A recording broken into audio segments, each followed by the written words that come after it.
sometimes we don't recognize whenever we're making progress in life. You ever notice that? Oh, yes. Like, I don't know. I just think it's important to keep track of the progress you're making. Otherwise, you can sort of like slip into this like negative state of mind of like always thinking you can still improve if you're not constantly celebrating and recognizing your wins. Yeah, and that you start to get burnt out. Anyway, so that's what we're going to talk about today. Welcome to the Let's Quit podcast. Quitting is not always a bad thing. If you have the right mindset, quitting can be the most powerful tool you have on your journey to success. It's certainly been helpful for us. Whether it's flying through hurricanes, building our businesses, or just trying to get to bed on time, we're always trying to level up and improve our lives. This is the show where we share the lessons, experiences, and friends that have helped us live this incredible life. So let's quit the bad and grow the good together.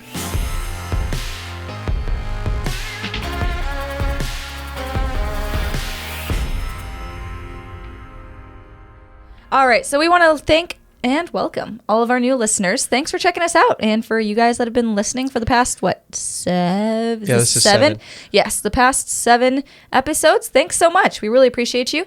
And a special thanks to everybody out on Patreon who supports us. Seriously, you make it possible to do what we do. So you mean a lot to us, and thank you. Yeah, right now the show is listener supported, which means we haven't found a sponsor yet. We have one in the works, but I don't want to say the company name because I don't want to give them any free advertising. We did enough of that in the last episode. I know. If you didn't hear about that, go back and listen to the last episode. No, because then they're getting more free advertising. Oh, don't go listen to our last episode. Well, now we're getting negative advertising. Anyways, we're getting distracted. Thank you for supporting us. We really appreciate you. If you wouldn't mind leaving us a review on your podcasting app of choice. Or just share the show with a friend. Yeah, that too. That helps a lot. If you know somebody that you think that listening to us ramble at them for an hour every week would be worth it, we'd appreciate it if you share the show. So we're occasionally funny sometimes. We like to think we are. Cool. So let's just dive right in. What have we done this week? This week, so we're post holidays now. Let's see. We made lots of charcuterie boards.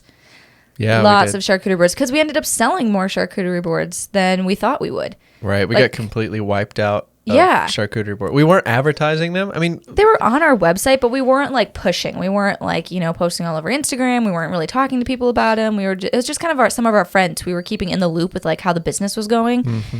And lots of friends and family actually bought personalized charcuterie boards. And so now we're wiped out and we had to make more because now we are selling and advertising them.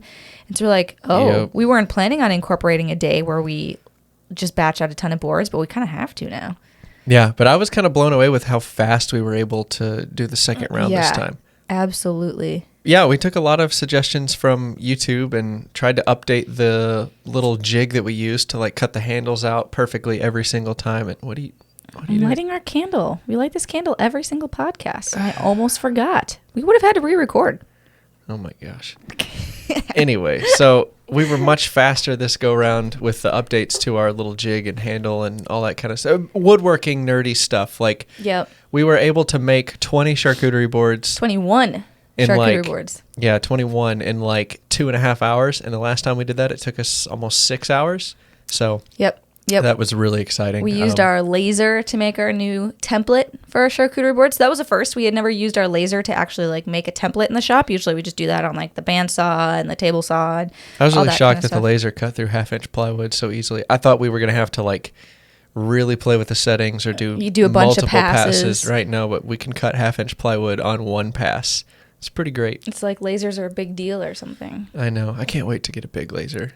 I mean, the laser we have now is really nice, but it's still kind of a toy. It's like the consumer hobbyist level laser, even at like $6,000 or however much it costs. But it does exactly what we need to engrave a few boards. Like, it does fine. And then, but I can't wait till we get a big industrial one. Right. Right now, like the making templates and stuff is just bonus nachos, I feel like. Right. But we'll be able to do much more of that and do more, I don't know, just do more stuff faster with the bigger laser. Because I feel like that's the American way. Bigger, better, faster, more. Bigger, better, faster, more, and lasers.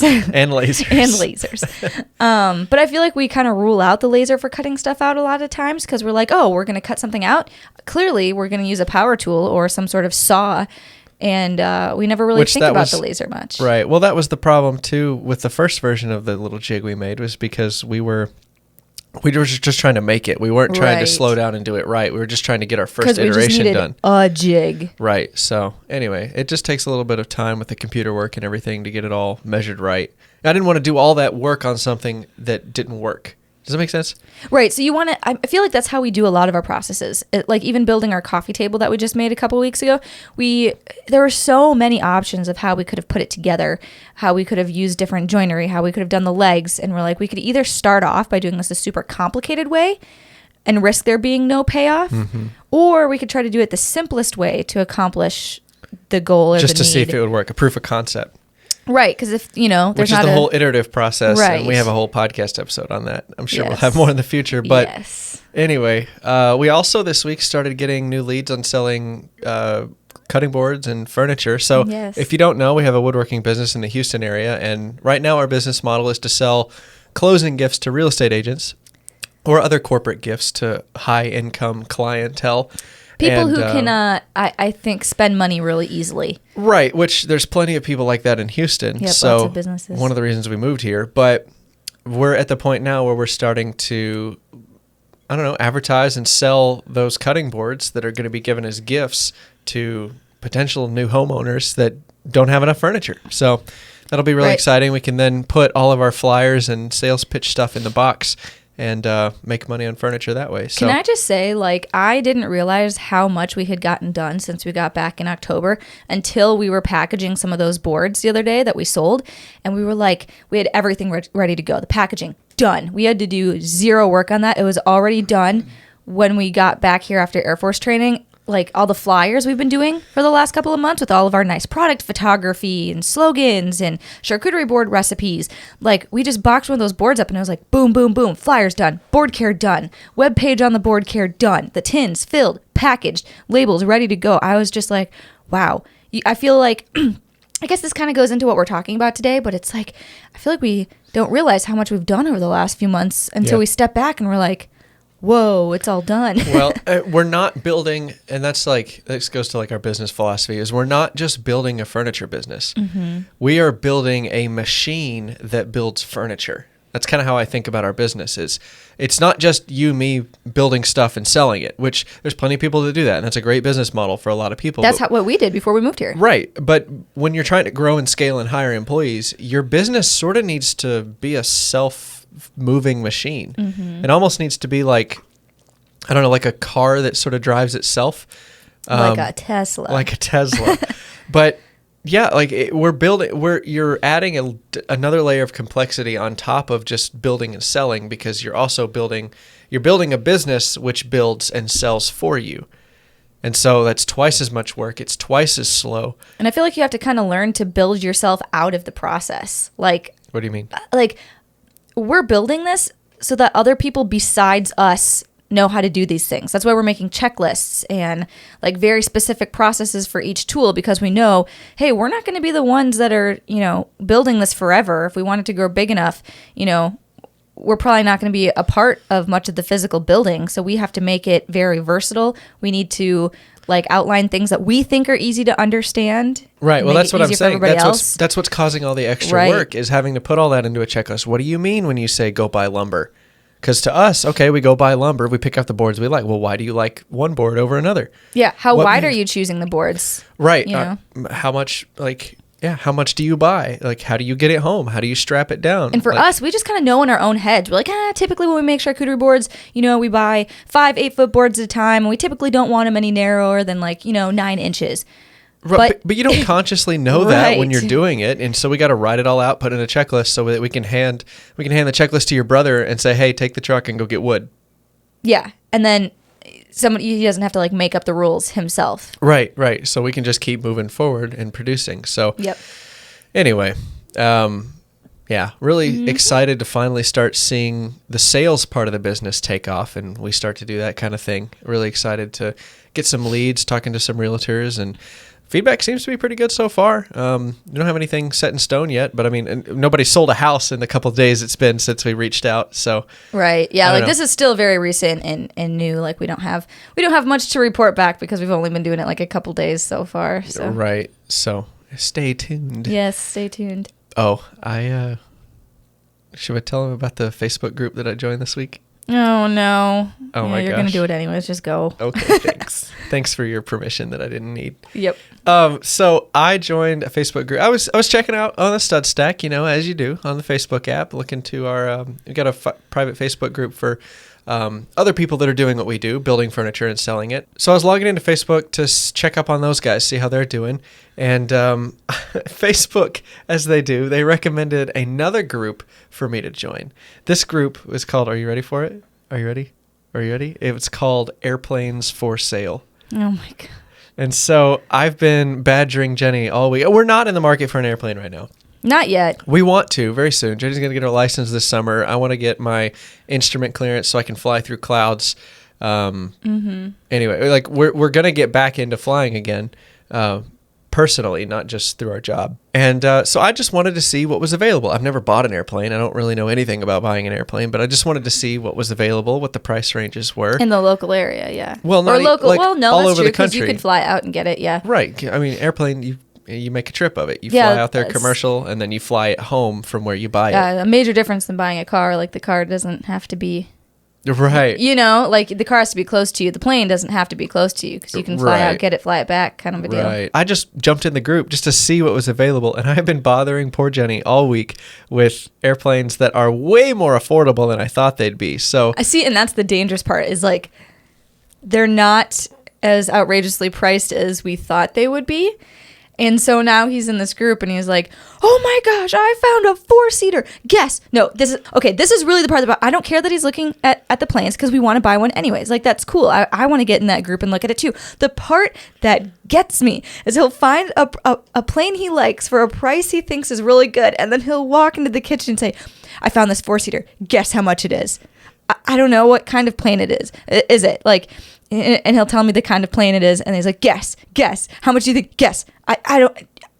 Just guess how much it is. Throw a random number out, and I'm like, oh my gosh. So we play this guessing game on how much does this imaginary airplane cost. And anyways, it's fun. It's just been silly. I'm excited because we're finally at that point in life where we can start to do the things that I've been dreaming about since I was 10 years old. I've had this dream since I was like 10 years old of like having an airplane or a couple of airplanes. Oh my God. And you and I can fly in formation to lunch somewhere and hold hands walking down the ramp. Oh, I was about to say, that's going to be really hard to do if we're in separate airplanes. No. Okay. Like we both land and then we park and then we just, I don't know, walk to the little diner at the airport and just eat lunch and then go visit friends or go camping or something. I don't know. It does sound like a lot of fun. It does. I would love to hop in an airplane and go. Obviously, I'm the one that like wants to get my license, but like, it'd be fun to go camping and go hiking in different spots. It's just funny of like how, I don't know. That's everything with us though. It sounds kind of nerdy. We're like, we can hop in our airplanes and fly in formation and land at a campsite. But you don't understand. This has been my life. Yeah. Like, no, I know. Airplane guys are like horse girls. You either really like horses to like a sickening amount or you don't like them at all. And it's the same thing with airplanes. Like you either really like them and then your entire life revolves around. I mean, I got a tattoo of one for goodness sakes, but like you either are all about it or you really couldn't give a flip. It. Yeah. And I happen to Guess which one he is. I know. Got a 50-50 shot, people. But yeah, no, it's been a lot of fun. And it is kind of crazy to like see something that you've just been talking about and dreaming about, like in the physical possible world. Right. Like I could write a check for this airplane right now. Yeah. And it could be ours. Like how insane is that? And we could just fly wherever. You get current again. I get my license and it'd be easy as that. And it's I mean, there's obviously we have way more hoops to jump through. Right. Self-imposed hoops to jump through. We want to get the business off the ground and stuff like that before we start distracting ourselves with fun stuff. Yeah. So anyway. And what else have we done? I did a training flight not too long ago for work, just to like stay up to date and, practice a few things on the plane. Just because if you don't like, it's like a language. If you don't use it, you lose it. You want to keep your skills strong. But yeah, so I just went out and did a quick flight, and we haven't flown for a while, and not since like hurricane season. Yeah. And so it was kind of cool to be back in the seat. But I think what I walked away realizing is like we learned so much in a short period of time. And I'm to the point now where it just felt like a very routine type training flight. Like I feel like I understood most of what I was doing, even though I hadn't flown in, a couple months. I still felt like I was caught up and, could do everything easily without many issues. And I was like, that was not the case just a few months ago. I don't think we've stopped and comprehended just how much we've learned. Yeah, so to catch up those of you that are kind of lost right now, Jenny and I work part-time with the hurricane hunters. We're meteorologists in the back of the plane, and we fly through hurricanes, and we do all sorts of research missions in the off-season, all sorts of stuff, and Jenny got to fly with them just for a training update. I mean, we have to fly every so often to stay current, and so that's what Jenny did, and you're saying that like everything clicked, it came right back to you? Yeah, it definitely came right back. And then I was thinking to myself, like over the last 9 months for our training, think of how much we've had to learn. We went from like not working inside of an airplane ever in our lives to now like getting certified to fly by ourselves, certified to fly through storms. And then we went to flying a couple storms like by ourselves with no instructor. And I think while we were in there, while we were training and while we were doing it, we didn't realize how much we were learning until we stepped back. I don't know. I feel like that kind of relates to what we're talking about today too. It's like the things I remember are like my screw ups or times where I wasn't, I didn't know everything. So I felt kind of lost and behind. But what I should have been doing was keeping track of the things I was doing right. So I could have appreciated the process better.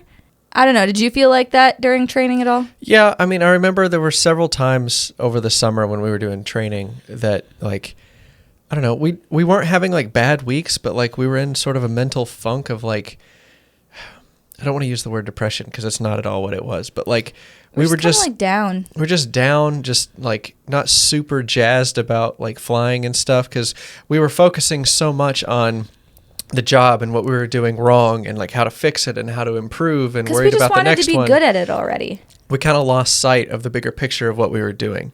And I think had we, I'm really jumping ahead here, but like had we taken inventory of what we've been doing and the progress that we had made, it would have made that a lot easier. So right. But I feel like your brain just automatically remembers some of your like screw ups and the stressful moments instead of the moments where you're like, wow, I actually did that right and learned pretty quickly. Yeah. But so it sounds like we're getting into the title topic here. Yeah, we're getting ahead of ourselves a little bit, but that's okay. We'll just jump right in.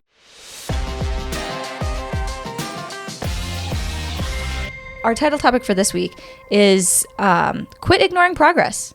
Simply put, quit ignoring progress. And by that, we basically mean what we've been talking about of like, you need to focus on what you're progressing in and the things you're doing well, not just the things that you're doing poorly. Because when you're trying to improve, when you're trying to tackle something new in life, you're really focused on the negatives. What do I need to fix or solve or not do in order to accomplish my goal? And you can sort of get like tunnel vision of only looking at the negatives, and you don't really realize the progress you're making because by default you're expecting progress. Right, because progress that's your goal. Is normal. You shouldn't celebrate it because I'm expecting, like we talked about a couple of weeks ago, like when you make a lifestyle change, you throw your identity over the fence ahead of you, and then you hop over the fence with your actions later. So you decide you want to be the type of person that does X, Y, or Z or accomplishes your goal, and then you follow that with your actions. And so if you follow that, a trap that you can potentially fall into is that you start to expect progress routinely. And when you don't make as much progress, or when you're tackling a really hard thing that consumes all of your attention, you can start to feel a little down. So, and that's what we want to talk about today is like, you just want to make sure that you're keeping track of your progress and you're like respecting your progress, because the more you only focus on the things you do wrong or screw up, the darker spot that's going to put you in, and that's really only going to slow you down going forward instead of accelerate you or at least keep you going. Right. So you want to hit him with the quote before we lose it completely? So this week's quote is by Thomas Edison, and it says, "Many of life's failures are people who did not realize how close they were to success when they gave up." And I feel like that a lot of us will kind of teeter on that edge of like, hey, I'm so bad at this, I should just stop. And hey, I haven't given myself enough credit to see how far I've come. Right. But yeah. Totally off topic. Did you know Thomas Edison like gets a lot of flack for like taking the creating the accomplishments? light bulb? Well, so that was one of those things. Like, apparently Thomas Edison, like one of his understudies or one of his students or somebody working with him discovered it. Oh, really? Yeah, like he didn't actually invent the 200,000 million ways to not invent a light bulb or whatever he's attributed with saying. Like, apparently one of his understudies like made most of his inventions and he just took credit for it. Because he owned the workshop. So this is what I understand. I don't know if I'm right or wrong, but this is what I heard. Like, I built this. Right. Like he facilitated it. He had the equipment. He had the lab. He had the resources to pay these guys. He just took credit for all their inventions. Which, interesting. I don't know. I mean, that's kind of how companies and businesses work. Right. Well, like in the military too, like who gets the credit for, Right, there's a whole field of science officers in the Air Force, at least. And one of the things that you sign is like anything that I discover, research, or publish is property of the United States government, not me. Property of the person who Yeah. discovered it. Because the Air Force is the one like facilitating the discovery. So I guess that makes sense. I don't know. I feel like Thomas Edison was ahead of his time in the light bulb and how to structure a scientific company or something. Sure, I don't know. So maybe he should be getting double the credit, actually. I don't know. The jury's still out. It seems like Thomas Edison is either getting too much credit or not enough credit. I think he's somewhere in the middle, personally. Interesting. Anyway. Doesn't make the quote any less correct? Any less correct? Any True. less good? The quote is still good, people, okay? Right. So, thanks, Tommy E. Tommy E. Shout out to my boy. So basically, all we're trying to say is like a lot of times when we overlook our progress that we're making in life, whatever path we're working toward, all we do is see the things that need to be changed and improved, and that does get pretty like dark. And that can be dangerous. That's a dangerous point to get to, because you either need to like pivot and completely say, hey, I'm missing something. I need to be giving myself credit. I need to make a change. Otherwise, I'm going to go down this really bad path. Or you're going to keep going and potentially like want to quit wherever you're. So what would you say to somebody then who is sort of stuck in this trap? Like somebody who is expecting progress or expecting, like neutral is I'm doing well. Instead of celebrating the fact that they're doing well. They're expecting to do well and they're only focusing on the negatives. What would you say to someone? You are the only one that's holding yourself to those sort of expectations. Like the fact that progress is neutral, you're the only one that's holding yourself to that. Like if you were to step out and be on the outside looking in rather than like hanging out in your own head all the time, I don't think anybody else would hold you to that expectation. Like even think of yourself inside any like business or company, like, nobody's giving you that big of goals where they're saying like, hey, if you don't make progress in this company, you're not good enough because the progress is normal. No, people like, that's why people get awards for like making progress is to keep them going, right? To say like, hey, stay like gung-ho about what you're doing because we need you to continue to produce. Yeah. And I feel like there's an assumption on that level too of that if I'm continually trying to improve, I can't celebrate what I've done. I'm not there yet, so I haven't achieved my goals, so I can't celebrate anything yet. Yeah. And I don't agree with that. I think that you should be celebrating the milestones as you achieve them towards your larger goal. Right. I don't think that inherently celebrating the progress that you've made reduces your drive or your ambition to achieve your larger goal. Mm-hmm. Does that make sense? So no, it does, because by celebrating the fact that we, got certified to fly by ourselves, for example, that wouldn't have stopped us from continuing our training and then learning how to fly through hurricanes by ourselves. Right. I would have been like, yep, I made it. I'm done. I don't have to go any further. I'm still super excited about this. I got to be careful with my words here. I'm very excited to do my job during hurricane season next year. You got to be careful. Like, we deal with a very terrible, nasty business of flying through the world's most dangerous, like devastating weather events. So we got to watch our language when we say like, I'm really excited about it, because we don't want to give the wrong impression. These things are terrible. I hate that they happen. Yeah, we're not excited that they happen. We're excited that we can do the most that we can. Right. We're excited to play our part in trying to prevent the damage that they do cause. So when we say we're excited, that's what we mean. It's not that we're, Right. But that's what I'm saying is like, I'm still super jazzed about getting to do this job. Yeah. And I don't feel like that's any diminished because I don't feel like that's diminished because we've celebrated the little milestones up to that point of doing our first flight, of, getting qualified to do winter storms first and then getting qualified to do hurricanes after. Like, I'm really excited. Right. And I think, if anything else, the celebrating like got us even more excited to go to the next step. So instead of like being scared or dreading the next step, we kind of got to internalize everything. And that gives you more motivation. Wow. Yes. Once you can internalize everything and kind of, I don't know, make it more of a momentous occasion, I guess, it just gets you on board with what you're doing even more. Yeah. You just get tunnel vision. You keep your nose to the grindstone. You keep your head down, as the saying goes.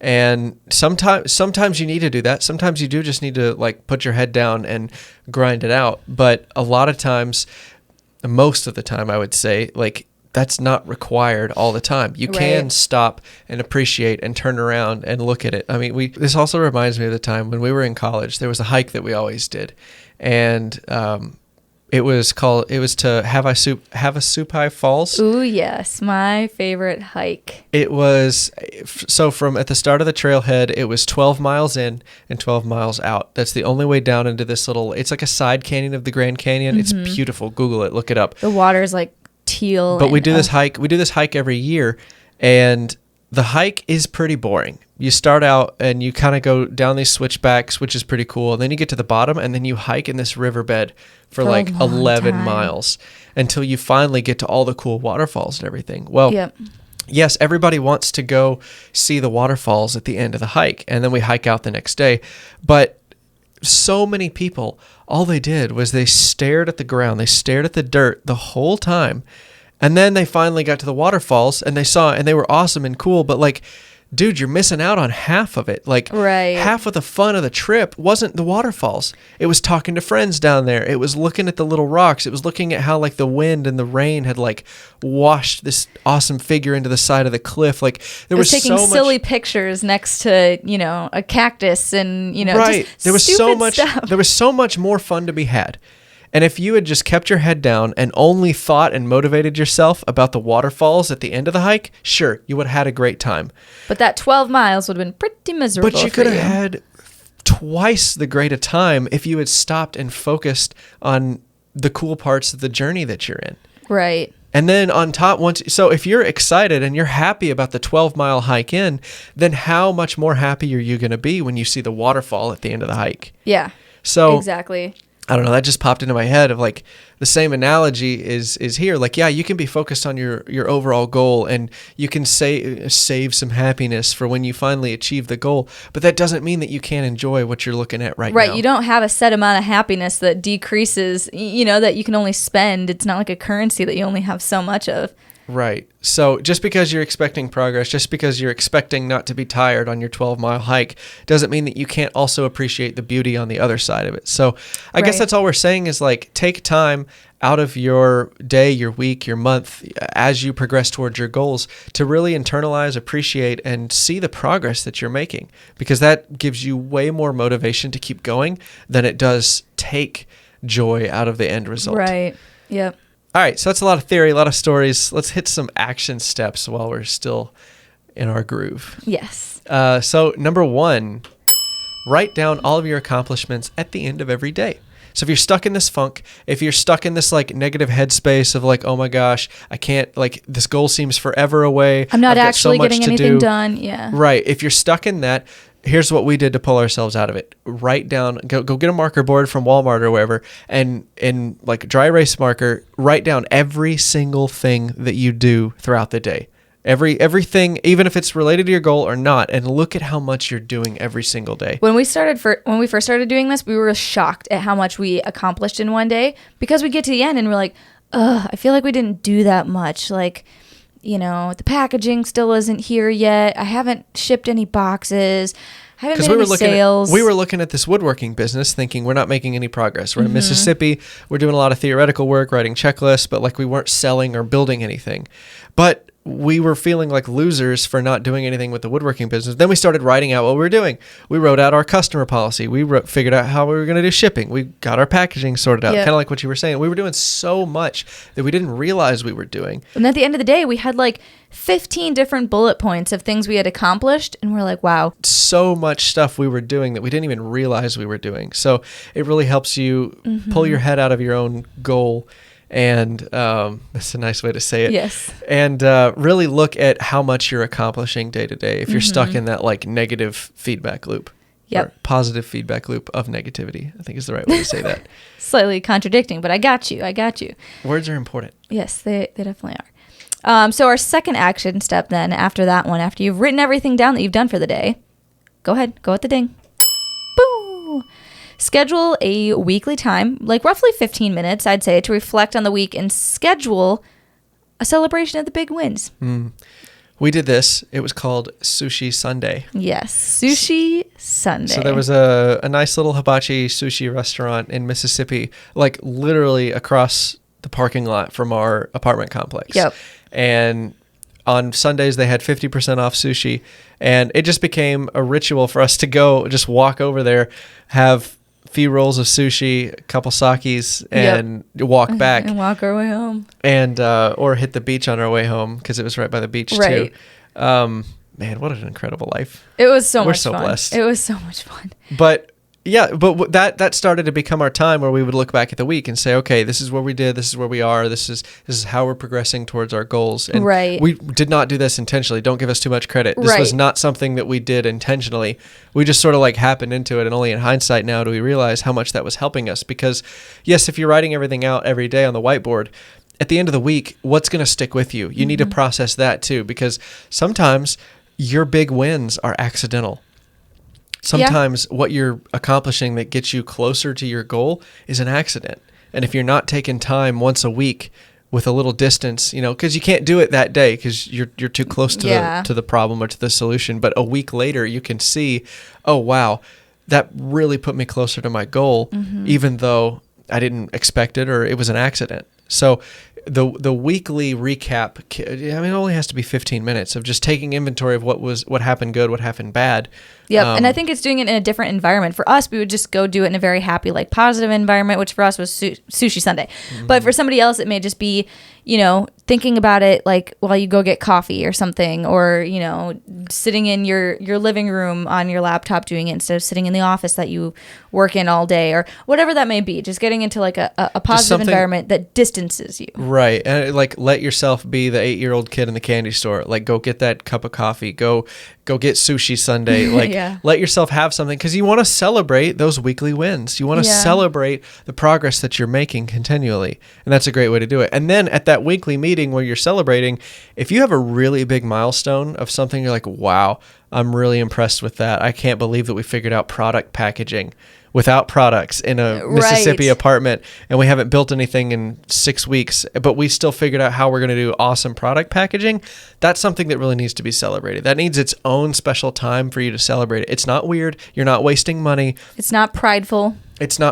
You're really like, you deserve to reward yourself for that. So schedule a time at that weekly meeting of how you're going to celebrate it, whether that's playing a round of golf, whether that's going bowling with some friends, it can be anything. Just do something exciting and tell yourself it's because you accomplished that goal. And here's the crazy part. You can even take credit for the accidents. Yeah. You can even take credit for the things that you didn't because the whole idea of what you're doing is you're trying to link positive emotions in your brain with that event or that action. And so the more that you, it might be something you have to do more, you want to do more of in the future. Like so for us, if we, sold 20 cutting boards to somebody that we totally didn't expect to sell any to, like a completely different demographic, like college students or something like that. We're like, what the heck? Why are college students buying boards? But they bought 20. Who knows? And now maybe there's something we didn't know, like college kids are excited to cook here in Texas and they like nice cutting boards. I don't know. It's just an example. But had you not associated that event or that accident with a good celebration, you wouldn't have taken it seriously. You would have said, oh, that's weird. 10 college kids bought cutting boards. Right. It's a fluke. But if you take credit for the accidents, if you celebrate your progress, when it happens towards your goals. Then you can start to investigate and take it seriously, which leads us to our last action step. That was a long way to there. But last action step is incorporate the unexpected wins into your game plan. Like things are going to happen that are weird that you don't plan on. And was it Mike Tyson? It's like everybody's got to play until they get hit in the mouth. Yep. Like it's the same thing. Like when you finally see something crazy or weird happens that doesn't line up, you need to take that seriously and incorporate that into your plan going forward so that you can capitalize on more success. So all in all, celebrating your progress instead of ignoring it is going to get you more motivated. It's going to it's going to open your eyes to see how you can improve your current processes. And it's going to give you a perspective that like you can't gain if you were just walking with your head down along the trail the whole way. Right. And it'll pull you out of your emotional funk if you're in this trap that we were talking about of like being wrapped up in focusing only on the areas you need to improve instead of celebrating the progress that you have made. Absolutely. So that's today's show. Yeah. Thank you so much for listening. What's next week's title? Yes, so make sure you come back next week because we'll be talking about how to quit avoiding pain. Ouch. So this week was like the fluffy, celebrate yourself and your wins. Good job. So next week we're going to come at you with the quit avoiding pain. Going to bring the pain. Why do you guys always do that? Why do you always you get me excited in one episode, then you make me feel bad in another? It's called balance. Ooh, balance. All right, guys. Thanks so much, and we'll see you on the next one. Bye.